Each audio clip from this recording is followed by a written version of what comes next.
نحمده ونصلي على رسوله الكريم اما بعد فاعوذ بالله من الشیطان الرجیم بسم اللہ الرحمن الرحیم رب اشرح لي صدری ويسر لي امری واحلل عقدۃ من لسانی یفقهوا قولی رب یسر ولا تعسر وتمم بالخیر وبک نستعین یا فتاح اللهم فقہنا فی الدین۔ آج ہم دیکھیں گے عمارہ کے بارے میں، دا گریٹ وومن آف اسلام سیدہ عمارہ۔ تو دیکھتے ہیں ان کے بارے میں، ان کا خاندانی بیک گراؤنڈ۔ ان کا نام نسیبہ تھا، والد کا نام قاب بن عمرو بن عوف، جن کا تعلق قبیلہ بنو حازم بن نجار سے تھا، یعنی جس میں آپ صلی اللہ علیہ وسلم کے ننیحال والے تھے نا، یعنی اسی سے، یعنی جس سے آپ صلی اللہ علیہ وسلم بنو نجار، جس سے آپ صلی اللہ علیہ وسلم کے ننیحال والے تھے۔ جب آپ 6 سال کے تھے تو آپ اپنی والدہ اور ام ایمن کے ساتھ یہاں آپ نے وزٹ کیا اور 1 منتھ تک ان کے ساتھ رہے۔ پھر آپ صلی اللہ علیہ وسلم کی ایک حدیث کے مطابق انصار کے قبیلے میں سے بنو نجار سب سے اول مانے جاتے ہیں، یعنی سارے قبیلوں میں سے، یعنی آپ کے بنو نجار سب سے اول مانے جاتے ہیں۔ اور آپ نے یہ بھی فرمایا اگر میں انصار میں سے کسی قبیلے میں ہوتا تو میں بنو نجار میں سے ہوتا یا خزرج میں سے ہوتا، ٹھیک ہے۔ پھر زمانے جاہلیت میں عمارہ کی شادی زید بن عاصم کے ساتھ ہوئی تھی اور ان سے عبداللہ اور حبیب پیدا ہوئے۔ دونوں کو آپ صلی اللہ علیہ وسلم کے صحابی ہونے کا شرف حاصل ہوا۔ جب سیدہ نسیبہ کا خاوند زید بن عاصم فوت ہو گیا تو یہ غزوہ بن عمرو کے ساتھ رشتہ ازدواجات میں منسلک ہوئیں، یعنی پھر ان کی شادی جو ہے کہیں اور ہوئی۔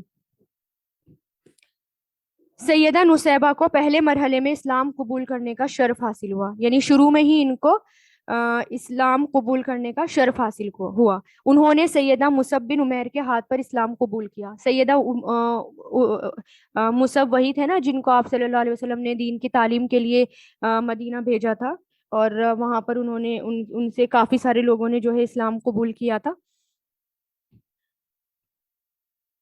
اور یہ شروع میں ہی اسلام انہوں نے قبول کر لیا تھا۔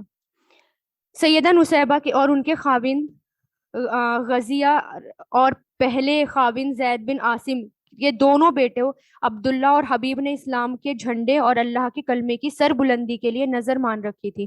انہوں نے اس عظیم ہدف کے لیے اپنی جان کو نذرانے میں پیش کیا، یعنی ان کے جو بچے تھے یہ بھی جو ہے اسلام کے خاطر خوب انہوں نے قربانیاں دی، جیسے کہ آج ابھی ہم آگے دیکھیں گے کہ کس طرح انہوں نے جو ہے قربانی دی، ان کی اولادوں نے بھی۔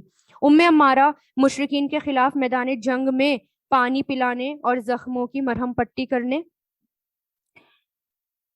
یہ والی خدمت انجام دینے کے لیے نہیں آتی تھی، بلکہ وہ اپنی تلوار کو کافروں کے خون سے تر کرنے کے لیے میدان جنگ میں اترتی تھی۔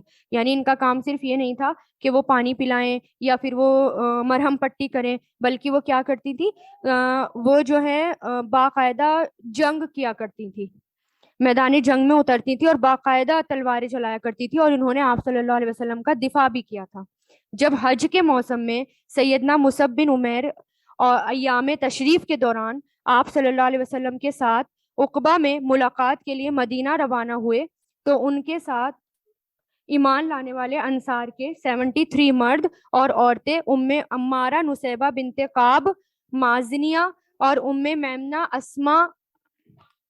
امام احمد نے عقبہ کی حدیث قاب بن مالک سے بیان کی ہے اور اس ملاقات میں طے پانے والی تمام باتوں کو بھی بیان کیا ہے۔ وہ فرماتے ہیں کہ ہم اپنی مشرک قوم کے ساتھ حج کے موسم میں روانہ ہوئے اور ہم نے نماز پڑھی اور مسائل کو سمجھا۔ ہمارے ساتھ بنا بن معور بھی تھے اور ہمارے بڑے سردار بھی تھے۔ جب ہم سفر کے لیے تیار ہو کر مدینہ سے روانہ ہو گئے تو برا نے ہم سے کہا، اے برادران قوم، مجھے خیال آیا ہے، پتہ نہیں تم میرے ساتھ رہو گے یا میری مخالفت کرو گے۔ ہم نے پوچھا تو بتایا، انہوں نے کہا کہ اس عمارت یعنی کعبے کی طرف میرا کعبے کی طرف پیٹ کرنے کا دل نہیں چاہتا، تو میں اسی کی طرف رک کر کے نماز پڑھوں گا۔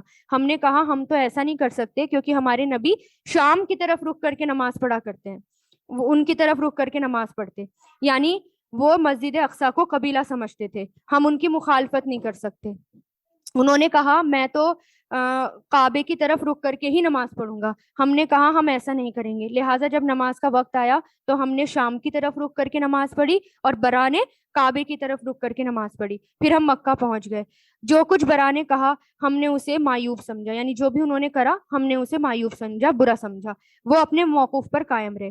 جب ہم مکہ پہنچے تو اس نے کہا اے میرے بھائی کے بیٹے، آپ صلی اللہ علیہ وسلم کے پاس چلیں اور ان سے دریافت کریں جو میں نے سفر میں کیا ہے یہ ٹھیک ہے، کیونکہ آپ لوگوں نے میری مخالفت کی ہے جس سے میرے دل میں دھڑکا سا لگا ہوا ہے. وہ فرماتے ہیں ہم روانہ ہوئے تو پھر وہ اپنے موقف پر یعنی قائم ہی رہے. اب انہوں نے کہا جب ہم مکہ پہنچے تو اس نے کہا اے میرے بھائی کے بیٹے، رسول اللہ کے پاس چلیں اور ان سے دریافت کریں جو میں نے سفر میں کیا ہے کیا وہ ٹھیک ہے، کیونکہ آپ لوگوں نے میری مخالفت کی ہے جس سے میرے دل میں دھڑکا سا لگا ہوا ہے. وہ فرماتے ہیں ہم روانہ ہوئے. ہم آپ صلی اللہ علیہ وسلم کے بارے میں دریافت کرنے لگے کیونکہ ہم آپ کو نہیں پہچانتے تھے اور نہ ہی اس سے پہلے آپ کو دیکھا تھا. مکہ میں رہنے والا شخص ملا جس سے آپ صلی اللہ علیہ وسلم کے بارے میں پوچھا. اس نے کہا کیا تم انہیں پہچانتے ہو؟ ہم نے کہا نہیں. اس نے کہا کیا تم ان کے چچا عباس بن عبد المطلب کو پہچانتے ہو؟ ہم نے کہا ہاں، ہم عباس بن عبد المطلب کو اچھی طرح جانتے ہیں کیونکہ وہ ہمارے پاس تاجر کی حیثیت سے آیا کرتے تھے. اس شخص نے کہا جب تم مسجد میں داخل ہو گئے تو جو شخص عباس بن عبد المطلب کے پاس بیٹھا تمہیں دکھائی دے گا وہی رسول اللہ صلی اللہ علیہ وسلم ہے، کیونکہ یہ جو ہے آیا جایا کرتے تھے نا، بہت سفر کرا کرتے تھے ان کے چچا. ہم مسجد میں داخل ہوئے تو ہم نے دیکھا عباس بن عبد المطلب بیٹھے ہیں اور ان کے ساتھ رسول اللہ بھی بیٹھے ہوئے ہیں. ہم سلام کر کے آپ کے پاس بیٹھ گئے. رسول اللہ نے عباس سے فرمایا ابو الفضل، یعنی یہ ان کی کنیت تھی، تم ان دو شخص کو جانتے ہو؟ انہوں نے کہا ہاں، یہ اپنی قوم کا سردار برا بن مرور ہے اور دوسرا قاب بن مالک ہے. آپ نے پوچھا شاعر؟ قاب فرماتے ہیں کہ میں رسول اللہ صلی اللہ علیہ وسلم کا فرمان نہیں بھولا. عرض کیا ہاں. برا بن مرور نے عرض کیا اے اللہ کے رسول، میں اس سفر میں روانہ ہوا، اللہ تعالیٰ نے میری اسلام کی طرف رہنمائی کر دی. میں نے پوچھا کہ میں کعبے کی طرف بیٹھ کر پیٹھ نہ کروں تو میں نے اس کی طرف رک کر کے نماز پڑھ لی. میرے ساتھیوں نے میری مخالفت کی جس سے میرے دل میں کچھ کھٹکا سا پیدا ہوا. یا رسول اللہ، میرا یہ طرز عمل آپ کی نظروں میں کیسا ہے؟ آپ صلی اللہ علیہ وسلم نے فرمایا تم ایک قبلے کی طرف رخ کرتے تھے، کاش کہ تم اسی پر قائم رہتے. کیونکہ قبلہ تحویل کا فرمان آیا تھا نا، جو کہ دوسرے پارے میں آتا ہے قبلہ جب بدلا تھا. پھر برا بن مرور نے اپنی رائے سے رجوع کر لیا اور آپ صلی اللہ علیہ وسلم کے قبیلے کی طرف نماز پڑھنا شروع کر دی اور ہمارے ساتھ شام کی طرف رک کر کے نماز پڑھتے رہے. ان کے اہل خانہ کا خیال ہے کہ انہوں نے کعبے کی طرف رک کر کے نماز پڑھی. یہ بات درست نہیں، ہم ان کے متعلق زیادہ بہتر جانتے ہیں. سیدنا قاب فرماتے ہیں ہم حج کے لیے روانہ ہوئے. ایام تشریف کے دوران ان میں آپ صلی اللہ علیہ وسلم نے ہم سے عقبہ میں ملاقات کا وعدہ کیا. جب ہم حج سے فارغ ہوئے وہ رات آئی جب آپ صلی اللہ علیہ وسلم کے ساتھ ملاقات کرنی تھی. ہمارے پاس ہمارا سردار ابو جابر عبداللہ بن عمرو بن حرام بھی تھے. ہم ان سے ملاقات کو مشرکین سے چھپا رہے تھے، یعنی آپ صلی اللہ علیہ وسلم سے خفیہ ملاقات کی پلاننگ ہو رہی تھی. ہم نے اس سے بات کرتے ہوئے کہا اے ابو جابر، تم ہمارے سردار اور معزز ہو، ہم نہیں چاہتے کہ تم آخرت میں جہنم کا ایندھن بنو. پھر میں نے اسے اسلام قبول کرنے کی دعوت دی اور رسول اللہ کے ساتھ خفیہ ملاقات کے بارے میں بتایا. اس نے اسلام قبول کر لیا اور ہمارے ساتھ بیعت عقبہ میں شامل ہوا اور اسے نقیب بنا لیا گیا. نقیب مطلب ایمبیسیڈر یا جو ریپریزنٹیٹیو ہوتا ہے وہ. فرماتے ہیں اس رات ہم اپنے خیموں میں سوئے. جب رات کا تہائی حصہ گزر گیا تو ہم اپنے خیموں سے آپ صلی اللہ علیہ وسلم کے ساتھ ملاقات کے لیے روانہ ہوئے. ہم چھپکے سے بڑی رازداری کے ساتھ دبے پاؤں چلے تاکہ کسی کو کانو کان پتہ نہ چلے. ہم عقبہ میں ایک پہاڑی درے میں اکٹھے ہوئے. ہم 70 مرد تھے اور 2 ہمارے ساتھ عورتیں تھیں. ان میں سے ایک نسیبہ بنت کعب تھیں جو ام عمارہ کی کنیت سے مشہور اور معروف ہوئیں، یعنی جن کے بارے میں ہم پڑھ رہے ہیں ام عمارہ. اس لیے یہ پوری سٹوری بتائی گئی تھی کہ یہ بھی آپ صلی اللہ علیہ وسلم کے ساتھ آئی ہوئی تھی بیعت کے لیے. اور یہ بنو مازن بن نجار قبیلے کی خاتون تھی اور دوسری عورت اسما بنت عمرو بن عدی بن سامت تھی. یہ بنو سلمہ قبیلے کی خاتون تھی اور ام منی کی کنیت سے جانی جاتی تھی. ہم درے میں اکٹھے ہو کر آپ صلی اللہ علیہ وسلم کا انتظار کرنے لگے۔ آپ صلی اللہ علیہ وسلم تشریف لائے اور آپ کے ساتھ عباس بن عبد المطلب تھے۔ انہوں نے ابھی اسلام قبول نہیں کیا تھا بلکہ اپنی قوم کے مذہب ہی پر عمل کرتے تھے، اور اس لیے ساتھ آئے تھے اور اپنے بھائی کے بیٹے کے بارے میں تسلی کر سکے اور ان کے لیے جو اعتماد کا باعث بنے، یعنی وعدے لیں ان سے۔ جب ہم بیٹھ گئے تو سب سے پہلے عباس بن عبد المطلب نے بات شروع کی۔ انہوں نے کہا، اے خاندان خزرج، مدینہ منورہ میں دو قبیلے آباد تھے، ایک کا نام اوس اور دوسرے کا نام خزرج تھا۔ اچھا، حضرت عباس اس لیے آئے تھے کہ کیونکہ وہ ان کے چچا تھے، آپ صلی اللہ علیہ وسلم سے محبت بھی کرتے تھے، شروع میں اسلام قبول نہیں کیا تھا، بعد میں اسلام قبول کیا تھا۔ تو ہم نے عباس بن عبد المطلب سے کہا، ہم نے آپ کی بات سن لی، اے اللہ کے رسول، یعنی وہ آئے تھے آپ صلی اللہ علیہ وسلم کا دفاع کرنے، یعنی ان لوگوں سے پکے وعدے لینے کے لیے۔ تو پھر وہ کہتے ہیں کہ جب ہم بیٹھ گئے تو سب سے پہلے عباس بن عبد المطلب نے بات شروع کری۔ انہوں نے کہا، اے خاندان خزرج، مدینہ میں دو قبیلے آباد ہیں، ایک کا نام اوس اور دوسرے کا نام خزرج۔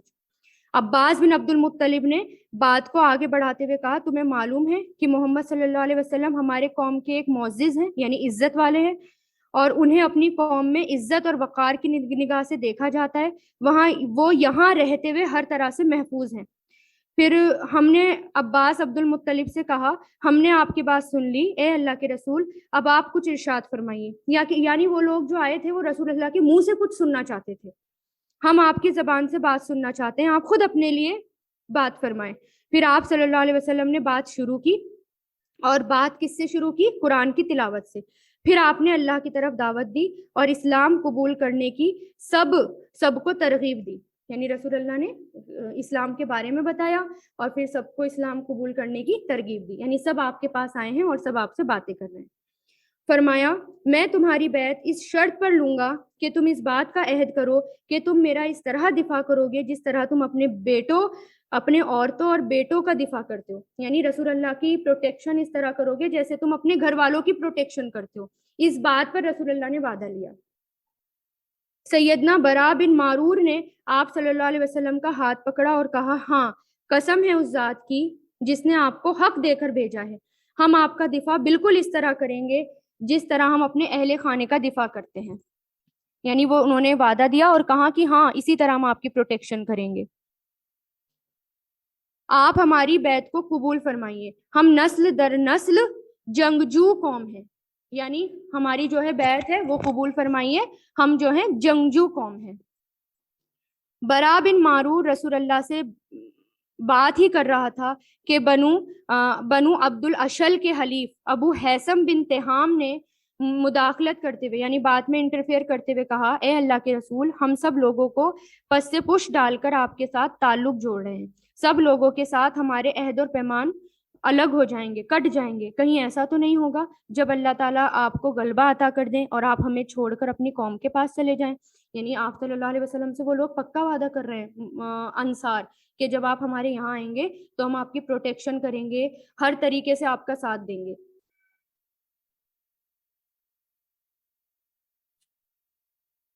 تو لوگوں نے کہا کہ رسول اللہ، جب اللہ تعالیٰ آپ کو غلبہ عطا کریں گے، آپ کو جیت مل جائے گی، تو آپ ہمیں چھوڑ تو نہیں دیں گے، آپ ہمارے ساتھ ہی رہیں گے؟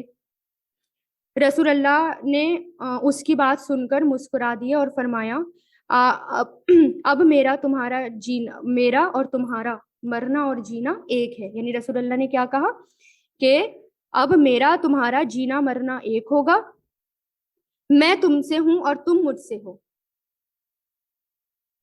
یعنی میں تم سے ہوں، تم مجھ سے ہو، صلح ہو یا پھر جنگ ہو، آپ کے ساتھ ہی ہوگی۔ یعنی وہ لوگ جو ہے، یعنی رسول اللہ نے ان کو یہ والا جواب دیا۔ پھر رسول اللہ نے فرمایا، آپ اپنے میں سے 12 نمائندے یعنی 12 ریپریزنٹیٹیو چن لیجئے جو تمام معاملات کے ذمہ دار ہوں۔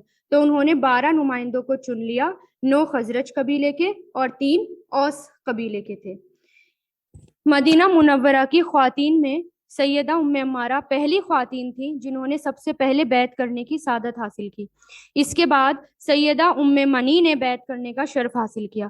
جب تمام مرد بیعت کرنے سے فارغ ہو گئے تو سیدہ ام عمارہ کا خاندان غزیہ بن عمر آگے بڑھا اور عرض کیا، اے اللہ کے رسول، ہمارے ساتھ 2 عورتیں بھی آئی ہیں، وہ آپ کی بیعت کرنا چاہتی ہیں۔ تو رسول اللہ نے فرمایا میں نے جس طرح تمہاری بیعت لی ہے ان دونوں کی بھی بیعت قبول کر لی۔ یعنی آپ صلی اللہ علیہ وسلم نا عورتوں کے ہاتھ پر ہاتھ نہیں رکھتے تھے۔ تو رسول اللہ نے کیا کہا، یعنی یہی دونوں عورتیں آئی تھیں جن کے بارے میں ہم پڑھ رہے ہیں، حضرت عمارہ کے بارے میں، تو انہوں نے کہا کہ ہم نے میں نے ان کی بھی بیعت لے لی کیونکہ میں عورتوں سے مصافحہ نہیں کرتا۔ انصار کا گروپ اپنے نمائندوں کے ساتھ رسول اللہ کے ساتھ ملاقات کے بعد مدینہ منورہ کی طرف راضی خوشی واپس آیا۔ ہر ایک نے اسلام کی نشر اور اشاعت کے لیے بھرپور کردار ادا کیا، یعنی سب نے محنت کی، جس سے جو ہو سکتا تھا نا، سب نے اسلام کو آگے بڑھانے کے لیے وہ سب کیا، اور پھر آپ صلی اللہ علیہ وسلم کا انتظار کرنے لگے۔ پھر دیکھیں آپ صلی اللہ علیہ وسلم آئے بھی، پھر جنگ احد ہوئی۔ اب جنگ احد میں دیکھیں کیا ہوا۔ جنگ احد میں سیدہ عمارہ کی بہادری، یعنی اس کے بعد والا آپ کو سب کو پتا ہے، شروع سے جو بات بتائی جا رہی ہے، لیکن ہم سیدہ عمارہ کے بارے میں پڑھ رہے ہیں تو ان کی خاص بات کیا رہی کہ انہوں نے کیا کیا، یہ دیکھیں۔ سیدہ ام عمارہ نے جہاد کا سفر جنگ احد سے شروع کیا۔ ام سعد بنت سعد بن ربی اس جنگ کی رودات بیان کرتی ہیں، وہ کہتی ہیں کہ میں سیدہ ام عمارہ کے پاس گئی اور اس سے عرض کیا آپ مجھے جنگ احد کے حوالے سے اپنا کوئی واقعہ بتا دیجیے۔ تو سیدہ ام عمارہ نے فرمایا میں صبح کے وقت میدان احد کی طرف روانہ ہوئی تو لوگوں کو میں دیکھ رہی تھی کہ وہ کیا کر رہے ہیں۔ میرے پاس مشکیزہ تھا جس میں پانی تھا۔ میں چلتے ہوئے رسول اللہ کے پاس پہنچ گئی۔ آپ صحابہ کرام کسی کے جھرمٹ میں تھے، یعنی آپ صلی اللہ علیہ وسلم کے آس پاس سب تھے۔ پہلے مرحلے میں مسلمانوں کا پلڑا بھاری تھا، یعنی پہلے مسلمان جیت رہے تھے، لیکن جب مسلمانوں کو جب لڑائی کا سامنا کرنا پڑا تو میں آپ صلی اللہ علیہ وسلم کا دفاع کرنے کی غرض سے میدان جنگ میں دشمن پر اپنی تلوار سے حملہ آور ہوئی۔ میں نے اس جنگ میں تیر کمان کا بھی استعمال کیا اور لڑائی میں بھی زخمی ہوئی۔ یہاں پر یہ دیکھیں کہ وہ اپنا کردار بتا رہی ہیں کہ میرے پاس مشکیزہ تھا جس میں پانی تھا، میں چلتے ہوئے آپ صلی اللہ علیہ وسلم کے پاس پہنچ گئی، آپ صحابہ کرام کے جھرمٹ میں تھے۔ پہلے مرحلے میں مسلمانوں کا پلڑا بھاری تھا اور میدان جنگ میں دشمنوں پر اپنی تلوار سے حملہ آور ہوئی، اور میں نے اس جنگ میں تیر کمان کا بھی استعمال کیا اور لڑائی میں زخمی بھی ہوئی۔ سیدہ ام سعد بیان کرتی ہیں کہ میں نے سیدہ عمارہ کے کندھے پر گہرا زخم دیکھا تو میں نے ان سے پوچھا یہ زخم آپ کو کس نے لگایا؟ عمارہ نے کہا ابن کما نے، اور یہ جو ہے دوران جنگ لگا تھا، اور میں جو ہے یہاں پر یعنی چاروں طرف لوگ بکھر گئے تھے، یعنی جب وہ آپ صلی اللہ علیہ وسلم کا دفاع کرتی ہیں میدان جنگ میں، اور دفاع اس طرح کرتی ہے کہ ان کو 12 زخم لگتے ہیں، یعنی آپ یہ سوچیں لڑائی چل رہی ہے اور دشمن دوبارہ آ گئے ہیں، سب ہر کوئی ادھر ادھر ہو گیا ہے، سب کوئی تتر بتر ہو گئے ہیں، بکھر گئے ہیں، اور پھر دیکھیں، اور پھر اس وقت سے ام عمارہ ہیں اور صرف کچھ لوگ ہیں جو آپ صلی اللہ علیہ وسلم کے پاس ہیں، چاروں طرف سے دشمن کا اٹیک ہو رہا ہے، لیکن ام عمارہ جو ہیں وہ آ رہی ہیں اور وہ جو ہے آپ صلی اللہ علیہ وسلم کا دفاع کر رہی ہیں، اور اسی دفاع میں ان کو 12 زخم لگے۔ ابن خیمہ چیختے ہوئے کہنے لگا لوگوں مجھے بتاؤ محمد صلی اللہ علیہ وسلم کہاں ہیں، اگر آج وہ بچ گئے تو پھر میں نہیں بچوں گا۔ یہ صورتحال دیکھ کر مصعب بن عمیر اور باقی مہاجرین نے اس کے مقابل آئے، میں بھی ان کے ساتھ تھی۔ ابن قیمہ نے مجھ پر وار کیا، میں نے بھی اس پر اپنی تلوار سے وار کیا، لیکن اللہ کے اس دشمن نے دو زرہیں پہن رکھی تھی، یعنی جو 2 سوٹ ہوتے ہیں نا اوپر بچانے کے لیے، وہ پہن رکھے تھے، اس کے وار سے میرے کندھے پر یہ گہرا زخم لگا۔ زمرہ بن سعد مازنی اپنی دادی کے حوالے سے بیان کرتے ہیں کہ میری دادی جنگ احد میں شریک تھی، انہوں نے مجاہدین کو پانی پلانے کی خدمت کری۔ وہ فرماتی ہیں کہ میں آپ صلی اللہ علیہ وسلم سے میں نے فرماتے ہوئے سنا آج نصیبہ بنت قاب کا مقام و مرتبہ فلاں اور فلاں کے مقام و مرتبے سے بہتر ہے۔ زمرہ کی دادی کا نام ہند تھا، انہوں نے سیدہ ام عمارہ کو دیکھا کہ وہ جنگ احد میں انتہائی جوش اور ولولے کے ساتھ دشمنوں کے ساتھ لڑائی کر رہی تھی، اور انہوں نے اپنی کمر کے ساتھ پٹکا باندھ رکھا تھا۔ جنگ کے دوران انہیں جو ہے 13 زخم لگے، یعنی بعض روایت میں کیا ہے 13 زخم لگے۔ ابن قیمہ نے ان کے کندھے پر وار کیا جس سے ایک گہرا زخم لگا۔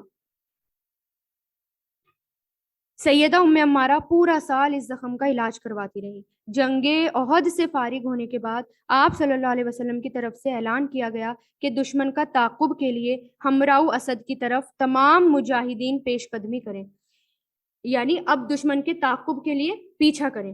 سیدہ ام عمارہ نے بھی ارادہ کیا کہ وہ مجاہدین کے ساتھ امراء الاسد کی طرف روانہ ہو، لیکن زخموں سے زیادہ مقدار میں خون بہنے کی وجہ سے بہت زیادہ کمزور ہو چکی تھی، جس کی وجہ سے وہ اس سفر پر روانہ نہ ہو سکی۔ سیدہ ام عمارہ جنگ احد کے بارے میں اپنی یادداشت بیان کرتے ہوئے فرماتی ہیں کہ شدت جنگ کی وجہ سے مجاہدین آپ صلی اللہ علیہ وسلم کے آس پاس بکھر گئے تھے، آپ کے پاس صرف کچھ لوگ باقی رہ گئے تھے، آپ کے پاس باقی رہ جانے والے تقریباً 10 لوگ تھے۔ اس حالت میں میرا بیٹا، میرا خاوند اور میں آپ صلی اللہ علیہ وسلم کی پروٹیکشن کرنے لگے۔ صورتحال یہ تھی کہ لوگ شکست کھا کر وہاں سے گزرتے جا رہے تھے۔ رسول اللہ نے میری طرف دیکھا، میرے پاس ترکش نہیں تھی۔ رسول اللہ نے ایک آدمی کو وہاں سے پیٹھ پھیر کر جاتے ہوئے دیکھا، یعنی جو پروٹیکشن کے لیے ہوتا ہے نا، بچانے کے لیے، وہ آپ صلی اللہ علیہ وسلم نے پیٹھ پھیر کر جاتے ہوئے آدمی کو دیکھا، اس کے پاس ترکش تھی۔ آپ صلی اللہ علیہ وسلم نے اس سے کہا اپنی تلوار اس کے سامنے پھینک دو جو لڑ رہا ہے۔ اس نے اپنی ترکش کو پھینک دیا تو سیدہ ام عمارہ فرماتی ہیں کہ اس ترکش کو آگے بڑھ کر میں نے اٹھا لیا اور اس کے ذریعے سے آپ صلی اللہ علیہ وسلم کا دفاع کرنے لگی۔ ذرا سوچیں، وہ عورت تھی اور عورت ہو کر وہ آپ صلی اللہ علیہ وسلم کی پروٹیکشن کر رہی تھی، یعنی دشمنوں سے بچا رہی تھی۔ اس سچویشن میں جب جان پر بناتی ہے، ہم سوچتے تو شاید ہم تو بھاگ ہی جاتے میدان جنگ چھوڑ کر۔ دشمن کے شہ سوار یعنی جو گھڑ سوار تھے، انہوں نے ہم پر حملہ کر دیا اور ناقابل تلافی نقصان پہنچایا، یعنی بہت زیادہ نقصان پہنچایا۔ اگر وہ بھی ہماری طرح پیادہ ہوتے تو ہم ان کے پرخچے اڑا دیتے، یعنی کیونکہ وہ شہ سوار تھے اس لیے وہ ہمارے اوپر حاوی ہو گئے، لیکن اگر پیادے ہوتے تو ہم ان کے پرخچے اڑا دیتے۔ یہ ام عمارہ بتاتی ہیں۔ ایک گھڑ سوار نے مجھ پر تلوار کا وار کیا، میں نے اس وار کو اپنی ترکش پر روک لیا، اس کا وار خالی گیا، وہ منہ موڑ کر بھاگنے لگا۔ میں نے اس کے گھوڑے کی ٹانگ پر تلوار کی ضرب لگائی، یعنی تلوار سے مارا، جس سے گھوڑا لڑکھڑا کر زمین پر گر گیا۔ یہ منظر دیکھ کر رسول اللہ اونچی آواز سے فرمانے لگے، اے عمارہ کے فرزند، اپنی والدہ کی مدد کر۔ میرے بیٹے نے میری مدد کی اور میں نے دشمن کو موت کے گھاٹ اتار دیا۔ عبداللہ بن زید ابن عمارہ بیان کرتے ہیں کہ جنگ احد میں میرا بایاں بازو زخمی ہو گیا تھا۔ دشمن کے ایک لمبے تڑنگے آدمی نے مجھ پر وار کیا اور چلا گیا۔ زخم سے خون رک نہیں رہا تھا۔ رسول اللہ نے فرمایا کہ زخم پر پٹی باندھ لو۔ میری والدہ میرے پاس پٹی لے کر آئی، میرے زخم پر پٹی باندھنے لگی اور رسول اللہ کھڑے میری طرف دیکھ رہے تھے۔ پٹی باندھنے کے بعد میری والدہ نے مجھ سے کہا، بیٹا جاؤ اور جا کر دشمن سے لڑو۔ آپ صلی اللہ علیہ وسلم فرمانے لگے، اے عمارہ، تجھ جیسا حوصلہ کون کرے، یعنی حضرت عمارہ سے فرما رہے تھے کہ تم جیسا حوصلہ کون کرے، یعنی تلوار میں وہ جب جاتی تھی نا جنگ باقاعدہ جنگ لڑنے کے لیے جاتی تھی، وہ صرف پانی تو پلاتی تھی لیکن جنگ بھی کرتی تھی ساتھ میں، تو اور رسول اللہ کا اس طرح پروٹیکشن کر رہی تھی اور اس طرح لڑ رہی تھی، تو رسول اللہ نے ان کو دیکھ کر کیا کہا کہ تجھ جیسا حوصلہ کون کرے۔ یہ سن کر سیدہ عمارہ ہنسنے لگیں اور سیدہ عمارہ بیان کرتی ہیں کہ جس شخص نے میرے بیٹے پر وار کیا تھا وہ ہماری طرف دوڑ کر آ رہا تھا۔ رسول اللہ نے فرمایا، یہ وہ شخص ہے جس نے تیرے بیٹے پر وار کیا۔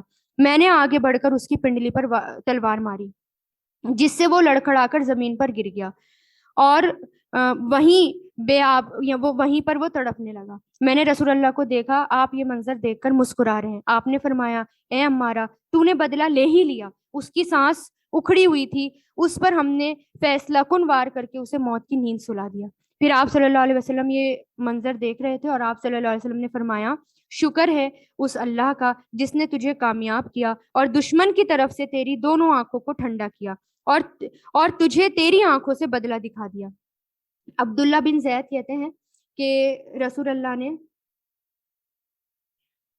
عبداللہ بن زید کہتے ہیں کہ میں رسول اللہ کے ساتھ جنگ احد میں حاضر ہوا۔ جب لوگ آپ صلی اللہ علیہ وسلم کے پاس سے بکھر گئے تو میں اور میری امی آپ صلی اللہ علیہ وسلم کے قریب آئے۔ رسول اللہ نے فرمایا، اے عمارہ کے بیٹے۔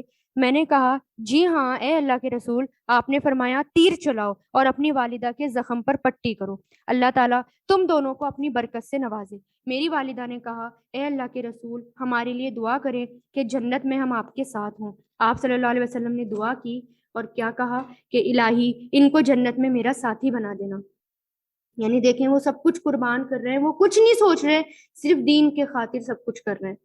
سیدہ ام عمارہ فرماتی ہیں کہ اس کے بعد مجھے جو بھی مصیبت آئی میں نے اس کی پرواہ نہیں کی۔ اے ام عمارہ، تمہیں یہ پاکیزہ اور عمدہ دعائیں مبارک ہوں جو آپ صلی اللہ علیہ وسلم کی طرف سے تمہیں ملی۔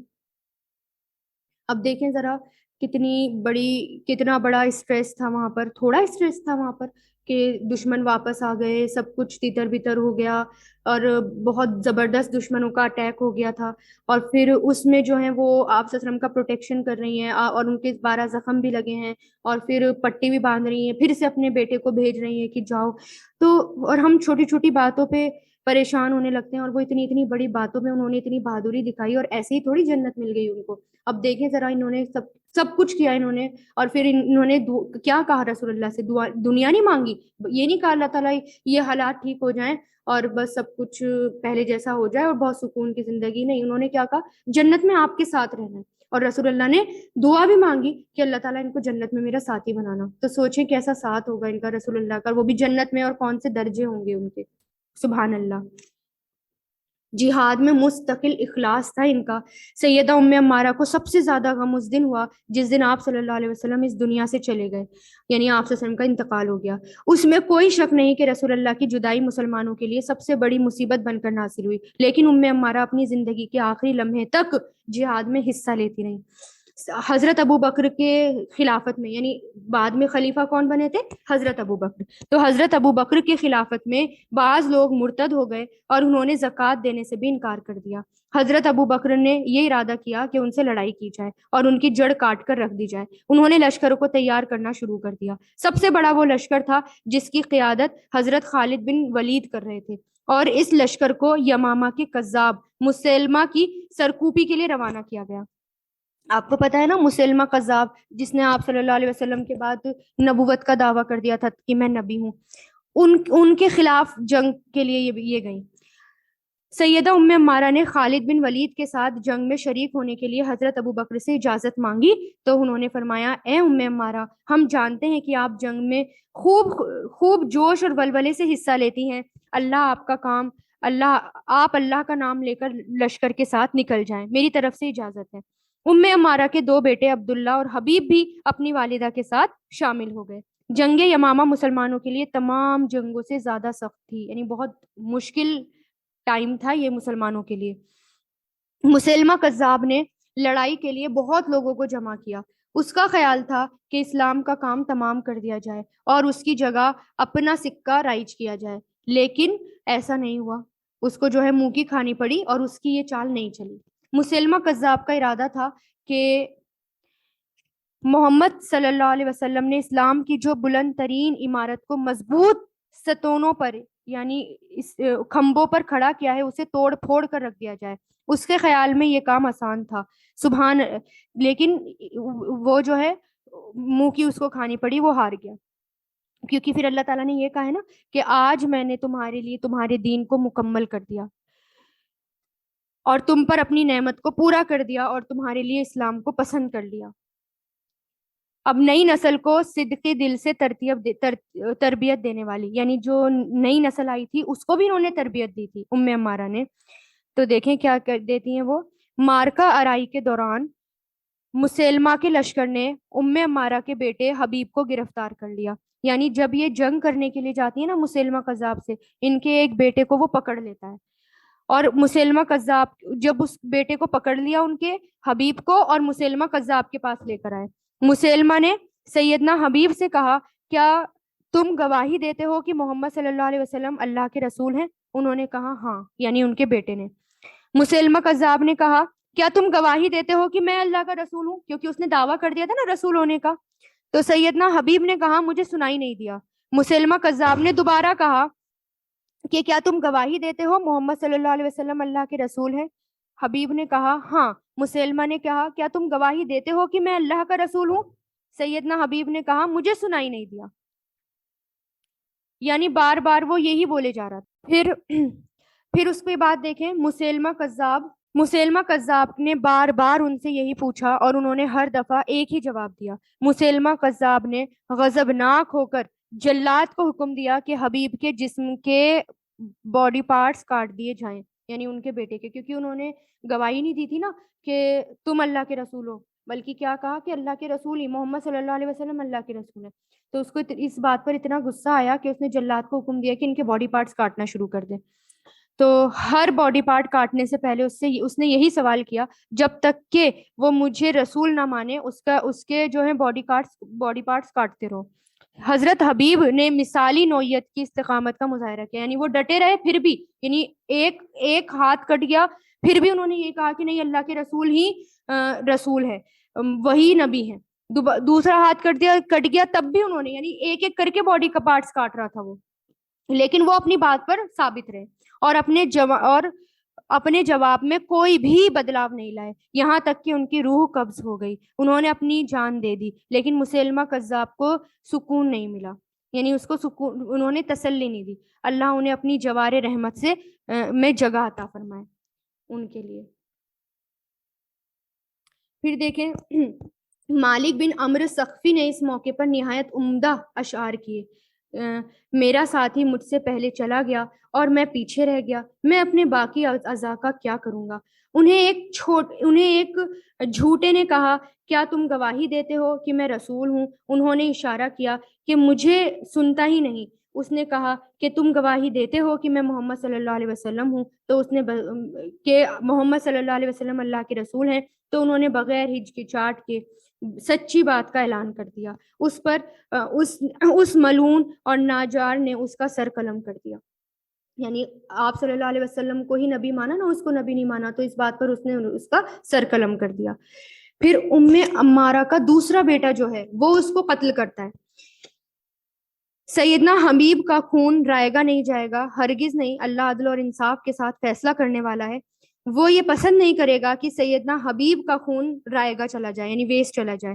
جو مجاہد بھی جنگ یمامہ میں شریک ہوا، اس کی دلی تمنا یہ تھی کہ وہ مسلمہ کذاب کی گردن اڑانے میں کامیاب ہو. ہر کوئی کیا چاہتا تھا؟ ہم اس کی گردن اڑا دیں. لیکن اللہ سبحانہ و تعالیٰ نے چاہا کہ یہ اعزاز، یعنی یہ شرف حبیب کے بھائی کو حاصل ہو.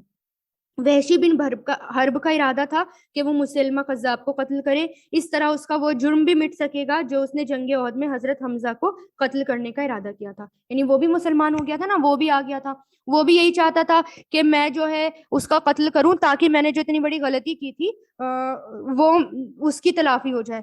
لیکن ان کا بھائی چاہتا تھا کہ میں قتل کروں. وحشی بن حرب نے اپنا نیزہ مسلمہ کذاب کی طرف سیدھا کر دیا اور اسے بڑی مہارت کے ساتھ پھینکا. نیزہ بھی مسلمہ کذاب کے ناپاک جسم تک پہنچا نہیں تھا کہ سیدنا حمیب کے بھائی سیدنا عبداللہ بن زید کی تلوار نے اسے کذاب کے پھرخشے اڑا دیے. یعنی انہوں نے اتنی تیز وار کیا، اس کے نیزے سے پہلے ان کا وار اس پر ہو گیا، مسلمہ کذاب پر. اللہ کے سوا کوئی نہیں جانتا کہ مسلمہ کذاب کو کس نے قتل کیا. جب سیدنا عبداللہ بن زید نے اپنی والدہ کو مسلمہ کے قتل ہو جانے کی انفارمیشن دی تو وہ اللہ تعالیٰ کا شکر ادا کرنے لگی اور اللہ تعالیٰ کے آگے سجدہ ریز ہو گئی. دیکھیں ذرا، جبکہ ایک بیٹا شہید ہو گیا تھا، لیکن جب ان کو خبر ملی کہ وہ جو دشمن ہے، اللہ کا دشمن، وہ جو ہے مر گیا ہے، وہ قتل کر دیا گیا، تو وہ اللہ کا شکر ادا کرتی ہیں اور سجدے میں گرتی ہیں. ان کے جسم میں اس جنگ میں بھی 12 زخم آئے تھے اور ایک بازو بھی کٹ چکا تھا. سیدنا ابو بکر رضی اللہ تعالیٰ عنہ نے اپنے رب سے اور اپنے رسول مقبول اور اہل ایمان کے ساتھ وفاداری کا معاہدہ نبھاتے ہوئے مرتدین کے فتنے کو ہمیشہ کے لیے دفن کر دیا. یعنی بہت بڑا فتنہ اٹھا تھا یہ حضرت ابو بکر کے زمانے میں. تو یہ مسلمان اتنے بہادر تھے اور اتنے ثابت قدم رہنے والے تھے، ان کی وجہ سے پھر کیا ہوا، وہ فتنہ دب گیا اور اسلام کا گلشن کو اس طرح باہر آشنا کر دیا جس طرح کہ وہ حبیب کبریائی محمد صلی اللہ علیہ وسلم کی زندگی میں تھا. یعنی اب ویسا ہو گیا اسلام جیسا آپ صلی اللہ علیہ وسلم کی زندگی میں تھا. حضرت ابو بکر مجاہدین سیدنا ام عمارہ کو نہیں بھولے اور وہ اور سیدنا خالد بن ولید اور ان کے تیماردار کے لیے بھی ان کے گھر تشریف لے جایا کرتے تھے، یہاں تک کہ وہ شفا یاب ہو گئی. یعنی ہر روز حضرت ابو بکر ان کے گھر تشریف لے جایا کرتے تھے ان کو دیکھنے کے لیے، یہاں تک کہ پھر ان کو شفا ہو گئی، یعنی کہ اب وہ ٹھیک ہو گئی تھی. تب تک وہ ریگولر جاتے تھے حضرت ابو بکر حضرت ام عمارہ کو دیکھنے کے لیے. اب دیکھیں کہ صحابہ کرام جو ہیں ان کی بہت زیادہ عزت کرتے تھے ام عمارہ کی. امیر المومنین سیدہ عمر بن خطاب کے پاس ایک چادر تھی، ان میں سے ایک لمبی چوڑی اور نہایت عمدہ چادر تھی.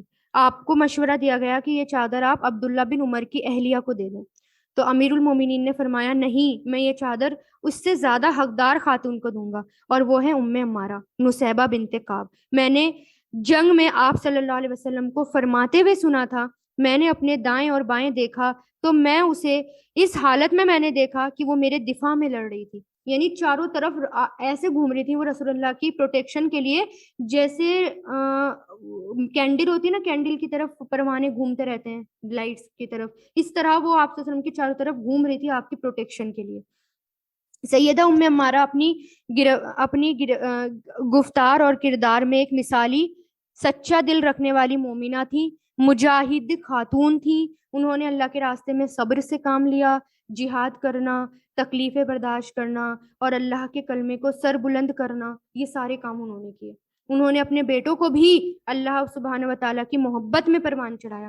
یعنی ہم تو اپنے اولاد کو جو ہے اللہ کی محبت نہیں دیتے، اور اگر ہم اللہ کی محبت دیتے تو ہماری اولاد بھی آگے بڑھتی. لیکن اور انہوں نے جب ہم اللہ کی محبت میں ڈالتے ہیں نا تو پھر وہ سب کے حق ادا کرتے ہیں، اولاد بھی. اور جب ہم اللہ کی محبت میں نہیں ڈالتے تو پھر وہ کسی کے نہیں رہتے. لیکن انہوں نے کیا کیا؟ اللہ کی محبت میں اپنی اولاد کو پروان چڑھایا اور ان کے دلوں میں آپ صلی اللہ علیہ وسلم کی محبت پیدا کی. جب وہ اپنے خالق کی حقیقی سے جا ملے تو رسول اللہ ان سے راضی تھے. یعنی رسول اللہ نے دعا کی تھی نا کہ ان کا گھر میرے گھر کے پاس ہو، تو دیکھیں ذرا آپ کیا مقام ہوگا ان کا، اور قبر میں کیا، ان کی قبر بھی کتنی وسیع ہوگی. اللہ عالم. اللہ تعالیٰ سیدہ ام عمارہ اور ان کے خاوند اور ان کے بیٹے عبداللہ اور حبیب پر اپنی رحمت کی برکھا برسائے. انہوں نے اپنی پوری زندگی اسلام کی سربلندی کے لیے صرف کی اور اس کا حق ادا کر دیا. ہم کتنا حق ادا کرتے ہیں اپنا، یعنی اسلام کے لیے ہم کیا کرتے ہیں؟ ہم تو پتہ نہیں، ہم جو ہے تھوڑا بھی ٹائم اگر دے پاتے ہیں تو وہی بہت مشکل ہو جاتا ہے ہمارے لیے. اچھا، ان کے بارے میں کچھ باتیں دیکھیں کہ ایک روایت میں آتا ہے کہ آپ صلی اللہ علیہ وسلم بھی ایک بار ام عمارہ کے گھر گئے جب کہ وہ روزے سے تھی. تو انہوں نے آپ صلی اللہ علیہ وسلم کو کھانا پیش کیا. تو آپ صلی اللہ علیہ وسلم نے کہا کہ ان سے فرمایا کہ تم بھی کھاؤ. انہوں نے کہا میں روزے سے ہوں. تو اس موقع پر آپ نے یہ بات فرمائی، جو کوئی کسی روزے دار کی موجودگی میں کھانا کھاتا ہے تو فرشتے اس روزے دار کے لیے رحمت کی دعائیں کرتے ہیں. مسند احمد کی روایت. یعنی مان لیجیے کسی کا روزہ نہیں ہے لیکن میں روزے سے ہوں، میرے گھر کوئی آیا، میں اسے کھانا دے رہی ہوں روزے سے ہوتے ہوئے بھی، تو فرشتے پھر روزے دار کے لیے دعا کرتے ہیں اس حالت میں. اب دیکھیں ان کے بیٹے عبداللہ بن زید، وہ بھی جو ہے غزوہ میں شرکت کرتے تھے، یعنی جنگ میں شرکت کرتے تھے. عبداللہ بن زید بن عاصم کہتے ہیں کہ غزوہ حنین کے موقع پر اللہ تعالیٰ نے آپ صلی اللہ علیہ وسلم کو جو غنیمت دی تھی، آپ نے اس میں جو ہے اس کی تقسیمیں تالیف قلب کے لیے کی تھی. یعنی جو لوگ جن کو اسلام کی طرف جن کا رجحان کرنا تھا نا، ان میں سے ان لوگوں کو بھی حصہ دیا جاتا ہے مال غنیمت سے. تو انصار کو اس وقت کچھ نہیں دیا تھا، یعنی ایک موقع ایسا تھا کہ انصار کو اس وقت کچھ نہیں دیا تھا، تو انہیں کچھ ملال سا ہوا، یعنی انہیں کچھ نہیں دیا گیا. تو آپ نے اس موقع پر یہ بات فرمائی کہ اے انصاریو، کیا میں نے تمہیں گمراہ نہ پایا تھا؟ پھر تم کو اللہ نے میرے ذریعے ہدایت نصیب فرمائی، اور تم آپس میں دشمن تھے، اور تم آپس میں دشمنی اور نہ اتفاقی پر تھے، تو اللہ تعالیٰ نے میرے ذریعے تمہیں الفت اور محبت دی. تم محتاج تھے، اللہ نے تمہیں میرے ذریعے غنی کر دیا. آپ کے ایک ایک جملے پر انصار کہتے جا رہے تھے کہ اللہ اور اس کے رسول کی ہی ہم پر رحمت اور احسان ہے. پھر آپ صلی اللہ علیہ وسلم نے فرمایا، اگر تم چاہو تو مجھ سے اس طرح بھی کہہ سکتے ہو کہ آپ آئے تو لوگ آپ کو جھٹلا رہے تھے لیکن ہم نے آپ کی تصدیق کی. یعنی رسول اللہ نے کہا تم ایسے بھی کہہ سکتے ہو مجھ سے، لیکن ہم نے آپ کی تصدیق کی. کیا تم اس بات پر خوش نہیں ہو کہ لوگ اونٹ اور بکریاں لے کر گھر جائیں اور تم اپنے گھروں کی طرف آپ صلی اللہ علیہ وسلم کو لے کر جاؤ؟ اگر ہجرت کی فضیلت نہ ہوتی تو میں بھی انصار کا ایک آدمی ہوتا. لوگ چاہیں کسی بھی وادی میں یا گھاٹی میں چلے جائیں، میں اس وادی یا گھاٹی میں جاؤں گا جس طرف انصار کا رخ ہوگا. انصار. پھر آپ صلی اللہ علیہ وسلم نے فرمایا انصار استر کی طرح ہیں جو جسم سے ہمیشہ لگا رہتا ہے، اور دوسرے اوپر کے کپڑے کی طرح ہیں۔ تم لوگ دیکھو گے کہ میرے بعد دوسروں کو ترجیح دی جائے گی۔ تم ایسے وقت میں صبر سے کام لینا یہاں تک کہ مجھ سے حوض کوثر پر آ ملو۔ یعنی یہ حدیث ان کے بیٹے روایت کرتے ہیں۔ اسی طرح عبداللہ بن زید سے کئی حدیثیں روایت ہیں۔ ایک طرف میدان جنگ میں جو ہے حصہ لیتی تھی وہ، اور دوسری طرف جو ہے وہ علم بھی پھیلاتی تھی، یعنی علم بھی لوگوں کو دیتی تھی۔ یعنی ان کا کردار دیکھیں، یعنی ایک ہی نہیں ہے، ہر طرف وہ حصہ لے رہی ہیں۔ اسی طرح یہ والی حدیث ایک بار آپ صلی اللہ علیہ وسلم نے فرمائی تھی نا، وہ بھی انہوں نے بتائی۔ ان کے بیٹے نے عبداللہ بن زید عاجزی کہتے ہیں کہ آپ صلی اللہ علیہ وسلم نے فرمایا، میرے گھر اور میرے ممبر کے درمیان کا حصہ جنت کے باغیچوں میں سے ایک باغیچہ ہے نا۔ پھر آپ صلی اللہ علیہ وسلم کے عمل پر بھی وہ لوگ توجہ دیتے تھے۔ عباد بن تمیم اپنے چچا عبداللہ بن زید سے روایت کرتے ہیں کہ انہوں نے آپ صلی اللہ علیہ وسلم کو دیکھا کہ جب آپ صلی اللہ علیہ وسلم مسجد میں چت لیٹے ہوئے تھے تو آپ اپنی ٹانگ پر دوسری ٹانگ رکھے ہوئے تھے۔ یعنی جب سیدھا لیٹا جاتا ہے نا تو ایک ٹانگ پر دوسری ٹانگ رکھ لیتے ہیں، تو یہاں سے یہ جواز ملتا ہے کہ ایسا لیٹا جا سکتا ہے کبھی کبھار۔ پھر ان کے پوتے، یعنی اب دیکھیں کہ ان کا علم جو ہے نا، جو انہوں نے آگے پھیلایا، یہ کتنی نسلوں تک پھیلتا ہے۔ پھر ان کے پوتے عباد بن تمیم، وہ خطبہ ستہ کے راوی ہیں، یعنی ان کی جنریشن بھی جو ہے آگے تک حدیثیں بیان کرتی تھی۔ یہ اپنی دادی ام عمارہ سے روایت کرتے ہیں کہ آپ صلی اللہ علیہ وسلم نے وضو کرنا چاہا تو آپ کے لیے برتن لایا گیا، اس میں ایک مد یعنی 2/3 پانی تھا، یعنی بہت تھوڑا پانی تھا، اس میں آپ صلی اللہ علیہ وسلم نے وضو کی۔ پھر دیکھیں ان کے پوتے اپنے چچا سے حدیث سنتے ہیں کہ عبادہ بن تمیم اپنے چچا سے روایت کرتے ہیں کہ انہوں نے آپ صلی اللہ علیہ وسلم سے شکایت کی کہ ایک شخص ہے جسے یہ خیال ہوتا ہے کہ اسے نماز میں کوئی چیز محسوس ہوئی ہے کہ اور شاید اس کا وضو نہیں رہا، تو آپ نے کہا کہ وہ اپنی نماز سے نہ پھرے جب تک کہ وہ آواز نہ سنے یا بو نہ پائے۔ ایسا ہوتا ہے نا، شیطان ہر وقت ہمارے پیچھے لگا رہتا ہے، وضو کر کے آئے، جا نماز پہ کھڑے ہوئے، اور ایسا لگا کہ وہم ہوا کہ شاید اب میری وضو نہیں رہی، اس موقع پر شیطان وسوسے ڈالتا ہے۔ پورے دن ایسا نہیں ہوتا، لیکن نماز کے ٹائم پر ایسا ہوتا ہے۔ تو پھر اس سچویشن میں کیا کریں، نماز نہ توڑیں، بلکہ جب اگر آواز نہ آئی ہو، نہ کوئی بو سنائی دے، بو اسمیل آئے کوئی کسی بھی طرح کی، تو پھر کیا کریں، نماز کنٹینیو کریں۔